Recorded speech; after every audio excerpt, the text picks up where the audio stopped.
Hello friends, இன்றைக்கி பார்த்தீங்கன்னா நம்ம ஒரு சூப்பரான பவர்ஃபுல்லான ஒரு போர்ட்டபிள் கேமரா பண்ண போகிறோம். ஸோ இது எப்படி பண்ணுறது, இதோட ஃபீச்சர்ஸ்லாம் என்னென்னு இந்த வீடியோவில் ஃபுல்லாக டீட்டெயிலாக பார்க்க போகிறோம். ஸோ நீங்கள் சேனலுக்கு புதுசாக இருந்தீங்கன்னா மறக்காமல் சப்ஸ்கிரைப் பண்ணிக்கோங்க. அப்போ தான் இந்த மாதிரி இன்ட்ரெஸ்டிங்கான வீடியோஸ் உங்களுக்கு ஃபஸ்ட்டு ரீச் ஆகும். ஸோ வாங்க வீடியோக்குள்ளே போகலாம். ஸோ இந்த போர்ட்டபிள் கேமரா பண்ணுறதுக்கு உங்களுக்கு ரெண்டு காம்பனண்ட் தேவை. ஸோ ரெண்டு காம்பனண்ட் என்னென்னா, ஃபஸ்ட்டு ஒரு ESP32 கேம், அப்புறம் ஒரு OLED டிஸ்பிளே. ஸோ இந்த ESP32 கேம் தான் மெயினானது. இல்லை இன்பில்ட் கேமரா இருக்குது, அப்புறம் லைட்னிங் லைட் இருக்குது, அப்புறம் வைஃபை, ப்ளூடூத், அப்புறம் AI கூட இருக்குது. அப்புறம் மேலே இங்கே ஒரு OLED டிஸ்பிளே வச்சுருக்கேன். இந்த கேமராவோட ரெக்கார்டிங்கில் பார்க்கறதுக்கு இல்லை, ஆனால் வேறு ஒரு ஸ்பெஷல் ஃபீச்சர் இருக்குது. அது என்ன ஸ்பெஷல் ஃபீச்சர்னால், இப்போ கேமரா வைஃபையால் நம்ம ஃபோன் கனெக்ட் ஆகி அந்த கேமரா ரெக்கார்டிங் நம்ம ஃபோனுக்கு அனுப்புவோம். ஸோ அந்த கேமரா ரெக்கார்டிங்ஸ்லாம் டேரெக்டாக அனுப்பாது, ஒரு IP அட்ரஸ் க்ரியேட் பண்ணி தான் அதை அனுப்புவோம். ஸோ IP அட்ரஸ்னால் என்னென்னா, internet provider address. So IP அட்ரஸ்னால் என்னென்னா, ஃபார் எக்ஸாம்பிளுக்கு நீங்கள் ஒரு ஹாலில் உட்காந்துருக்கீங்க, ஹாலில் யாருமே இல்லை, நீங்கள் தனியாக உட்காந்துருக்கீங்க. சப்போஸ் உங்கள் ஃப்ரெண்டு உள்ளாராங்கன்னா உங்களுக்கு என்னெல்லாம் கதை பேசணுமோ அவங்ககிட்ட கதை பேசுவீங்க. ஸோ அதே மாதிரி தான் இந்த ESP32 கேமும் ஒர்க் ஆகும். இந்த ESP32 கேம் என்ன பண்ணுன்னா, ஒரு IP அட்ரஸ் க்ரியேட் பண்ணும். அந்த IP அட்ரஸ் தான் ஹால்னு அர்த்தம் நம்ம எக்ஸாம்பிளில். ஸோ இந்த ஹால் மாதிரி ஒரு க்ரியேட் பண்ணி, அதாவது IP அட்ரஸ் க்ரியேட் பண்ணி அங்கே உட்காந்து நிற்கும். ஸோ இப்போ ஃபோனை அந்த IP அட்ரஸ்க்கு கனெக்ட் பண்ணும்போது நம்ம ஃபோன் தான் அந்த ஃப்ரெண்டு மாதிரி. ஸோ இந்த ESP32 கேம் என்ன பண்ணும், ஃப்ரெண்டு வந்தோடனே அதுக்கு தெரிஞ்ச அதாவது அதோட வீடியோ ரெக்கார்டிங்ஸ்லாம் அந்த ஃபோனுக்கு ட்ரான்ஸ்ஃபர் பண்ணும். ஸோ ரெண்டுமே கம்யூனிகேட் பண்ண இடம் தான் IP அட்ரஸ்ன்னு பேர். ஸோ IP அட்ரஸ் அடிக்கடி சேஞ்ச் ஆகிட்டே இருக்கும். ஸோ அந்த IP அட்ரஸ் பார்க்கறதுக்கு தான் இந்த டிஸ்பிளே வச்சிருக்கேன். அந்த IP அட்ரஸை இது டிஸ்பிளே பண்ணும். அதாவது HTTP அந்த மாதிரி IP அட்ரஸை டிஸ்பிளே பண்ணும்போது நம்மளால் ஃபோனை ஈஸியாக இந்த டிஸ்பிளே பார்த்து நம்ம ஃபோனில் அந்த IP அட்ரஸ் என்டர் பண்ணி நம்மளால் இதை ESP32 கேம் வச்சு கம்யூனிகேட் பண்ண முடியும். ஸோ ஃபஸ்ட் இதோட ஒயரிங் எப்படி பண்ணுறது. ஸோ ஒயரிங் நான் சர்க்யூட் டயக்ராமாக இந்த ஸ்க்ரீனில் காமிச்சிருக்கேன். வேணால் ஸ்க்ரீன்ஷாட்டோ இல்லை ஃபோட்டோ எடுத்துக்கோங்க, அப்போ தான் உங்களுக்கு பண்ணுறதுக்கு ஈஸியாக இருக்கும். அடுத்தது இதை கோட் பண்ணும். அதாவது இது ஒரு மைக்ரோ கண்ட்ரோலர், இதை கோட் பண்ணால் தான் இது ஒர்க் ஆகும். ஸோ அந்த கோட் என்னென்னு இப்போ பார்க்கலாம். ஸோ ஃபஸ்ட்டு என்ன பண்ணிங்கன்னா, Arduino IDE அப்படின்னு ஒரு சாஃப்ட்வேர் ஓப்பன் பண்ணிவிட்டு நீங்கள் இந்த கோடை பேஸ்ட் பண்ணுங்கள். ஸோ இந்த டிஸ்கிரிப்ஷனில் நான் அந்த கோடை பேஸ்ட் பண்ணியிருக்கேன். அது டவுன்லோட் பண்ணி நீங்கள் காப்பி பண்ணி இங்கே பேஸ்ட் பண்ணிக்கோங்க. ஸோ ஃபஸ்ட்டு பார்த்தீங்கன்னா இந்த மாதிரி கோட் இருக்கும். ஸோ என்ன பண்ணுறீங்கன்னா, நீங்கள் பார்த்தீங்கன்னா உங்களுக்கு டிஸ்பிளேயோட பின்ஸ் இருக்கும். ஸோ நீங்கள் டிஸ்பிளேயோட பின்ஸை மாற்றிட்டிங்கன்னா மாற்றிக்கோங்க. இப்போ கீழே போனீங்கன்னா உங்களுக்கு பார்த்தீங்கன்னா வைஃபை பாஸ்வேர்ட் கேட்கும். ஸோ இந்த வைஃபை பாஸ்வேர்ட் போட்டால் தான் இதால் இந்த IP அட்ரஸ் க்ரியேட் பண்ணி உங்கள் ஃபோனுக்கு கனெக்ட் ஆக முடியும்.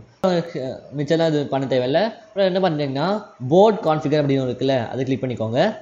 இதுதான் உங்கள் போர்டை டிக் பண்ண போகிறீங்க.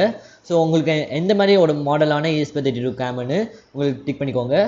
ஸோ இந்த ப்ராஜெக்ட்டுக்கு நான் கேமரா மாடல் AI திங்கர், அதான் இந்த போர்டோட மாடலு, அதை டிக் பண்ணியிருக்கேன். நீங்கள் வேறு ஏதாவது மாடல் யூஸ் பண்ணீங்கன்னா அதை டிக் பண்ணிக்கோங்க. ஸோ அதில் தான் இந்த மாதிரி சேஞ்சஸ் தான் பண்ணணும். ஸோ அடுத்து பார்த்தீங்கன்னா உங்களுக்கு போர்டை செலக்ட் பண்ணணும். ஸோ போர்டை செலக்ட் பண்ணுறதுக்கு நீங்கள் போர்ட்ஸ் மேலே போய் நீங்கள் AI திங்கர் ESP32 கேம் அப்படின்னு ஒரு போர்டை கிளிக் பண்ணிவிட்டு நீங்கள் அப்லோட் கொடுத்தீங்கன்னா உங்களுக்கு சூப்பராக ஒர்க் ஆகும். ஸோ பார்த்தீங்கன்னா நான் இப்போ ESP32 கேம் இந்த கம்ப்யூட்டர் கனெக்ட் பண்ணி அது கோட் அப்லோட் பண்ண போகிறேன். ஸோ நான் அப்லோட் பண்ணி முடிச்சாச்சு. டிஸ்பிளே பாருங்களேன், இங்கே பாருங்கள் வைஃபை கனெக்டட் ஆக்சஸ் அப்படின்னா இது பேர் தான் IP அட்ரஸு. ஸோ இதுதான் ஃபோனோட கூகுள் க்ரோம்லையோ இல்லை கம்ப்யூட்டரோட கூகுள் க்ரோம்லையோ இந்த கோடை பேஸ்ட் பண்ணிட்டா உங்களுக்கு இந்த கேமராவோட லைவ் ரெக்கார்டிங் கிடைக்கும். நான் IP அட்ரஸை என்டர் பண்ணிவிட்டு நீங்களே பார்க்கலாம். ஸோ இப்போ என்ன பண்ணுறீங்க பார்த்தீங்கன்னா, இந்த மாதிரி ஒரு ஸ்க்ரீன் ஓப்பன் ஆகும். ஸோ இந்த ஸ்க்ரீனை ஸ்க்ரால் பண்ணி போனீங்கன்னா உங்களுக்கு ஸ்டார்ட் ஸ்ட்ரீம்னு ஒன்று இருக்கும், அது கிளிக் பண்ணிக்கோங்க. மேலே போனோடனே உங்களுக்கு கொஞ்சம் லோட் ஆகும். இது கொஞ்சம் ஸ்லோவாக தான் இருக்கும் ESP32 கேம். இங்கே பாருங்கள், என் ரூமோட பிக்சர் எடுத்துருக்கு. ஃபஸ்ட்டு ஸ்டார்டிங் ட்ரபிள் இது இருக்குது. ஏன்னா கொஞ்சம் வைஃபை கனெக்ட் ஆகணும், அப்புறம் வைஃபை சரியாக இருக்கணும், அதெல்லாம் புரிஞ்சுதான் பண்ணணும். நீங்களே பாருங்கள் என் பேஸ் தெரியுதான்னு. ஸோ அதுக்கு தான் இந்த OLED டிஸ்பிளே வச்சுருக்கேன், இந்த IP அட்ரஸ் தெரியறதுக்காக தான். ஸோ இந்த IP அட்ரஸ் வேறு எங்கே தெரியும்னா, நீங்கள் Arduino IDE ஓப்பன் பண்ணும்போது உங்களுக்கு சீரியல் மானிட்டர்னு ஒன்று இருக்கும். அது கிளிக் பண்ணிட்டா உங்களுக்கு இங்கே IP அட்ரஸ் காமிக்கும். ஸோ நான் ரீசெட் அழுத்துறேன் பாருங்கள். இல்லை ஃபஸ்ட்டு நம்ம போர்டு கனெக்ட் பண்ணிக்கணும். போர்டு கனெக்ட் பண்ணிட்டு ஓகே. அது பார்த்தீங்கன்னா இந்த சீரியல் மானிட்டர் கொஞ்சம் நேரம் ரெஃப்ரெஷ் ஆகணும். இங்கே பாருங்கள் அதே வைஃபை கனெக்டிங் இந்த இதுலேயும் வரும். இங்கே பாருங்கள், இதில் வைஃபை கனெக்டட், அதுலேயும் வைஃபை கனெக்டட் வருது. அப்புறம் இங்கே பாருங்கள், இங்கே IP அட்ரஸ் வருதா, இதான் IP அட்ரஸு, அதே தான் இதுலேயும் வருது. ஸோ அதே அதோட கோடு தான், அந்த சீரியல் மானிட்டர் வளர்ந்து தான் இதை காப்பி பண்ணி இந்த டிஸ்பிளே பண்ணி வச்சுருக்கேன். ஸோ ஒரு தடவையும் Arduino IDE ஓப்பன் பண்ண முடியாததுக்காக தான் நான் டிஸ்பிளே வச்சுருக்கேன். அப்போ தான் போர்ட்டபிளாக நம்மளால பண்ண முடியும். இங்கே பாருங்க, ஃபஸ்ட்டு ஸ்லோவாக இருந்தது எப்படி ஃபாஸ்ட் ஆகிடுச்சு, இன்னும் கொஞ்சம் நேரத்தில் ஃபாஸ்ட் ஆகிடும். இது பார்த்தீங்கன்னா ரெசல்யூஷன் உங்களுக்கு சேஞ்ச் பண்ண முடியும். ஹெச்டி வேணுமா, UXGA, ஹெச்டி, அப்புறம் லோவர் ரெசல்யூஷன் வேணுமா, ஹையர் ரெசல்யூஷன், நிறைய ரெசல்யூஷன் இருக்குது இந்த மாதிரி. அப்புறம் பார்த்தீங்கன்னா உங்களுக்கு வந்து ஸ்பெஷல் எஃபெக்ட்ஸ் கூட இருக்குது. இந்த மாதிரி பழைய காலத்து மாதிரி இந்த மாதிரி மாற்றலாம். ஸோ உங்களுக்கு என்ன வேணாலும் மாற்றலாம். அப்புறம் பார்த்தீங்கன்னா உங்களுக்கு வந்து ஆஃபீஸ் சன்னி ஒரு கான்ட்ராஸ்ட் வேணுமா, என்ன மாதிரி வேணும்னு இந்த மாதிரி ஆகும். ஸோ இப்போ வந்து ஆட்டோ கொடுத்துட்டோம்னா நம்மளுக்கு வந்து கலர் வந்து தானாக இதுவாகிடும். ஸோ உங்களுக்கு இந்த கேமராவுக்கு வந்து ராத்திரி எடுக்கிறீங்கன்னா லைட்டிங் பண்ணிக்கலாம். இங்கே லைட் இன்டென்சிட்டி பாருங்கள். இது வந்து பண்ணிங்கன்னா உங்களுக்கு லைட் எரியும். இந்த லைட்டோட பிரைட்னஸும் நீங்கள் வந்து பொறுத்து இந்த பாரை மூவ் பண்ணிக்கலாம். அப்புறம் உங்களால் இதில் ஃபோட்டோ எடுக்க முடியும். இந்த கெட் ஸ்டில் இருக்கா, உங்கள் கேமரா வந்து உங்கள் மூஞ்சிக்கு நேரம் வச்சுட்டு இந்த கெட் ஸ்டில் பட்டன் தின்னீங்கன்னா பாருங்கள்.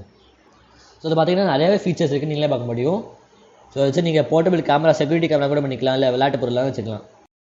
இந்த கேமரா எப்படி இருக்குன்னு மறக்காமல் கமெண்ட்ஸில் சொல்லுங்கள்.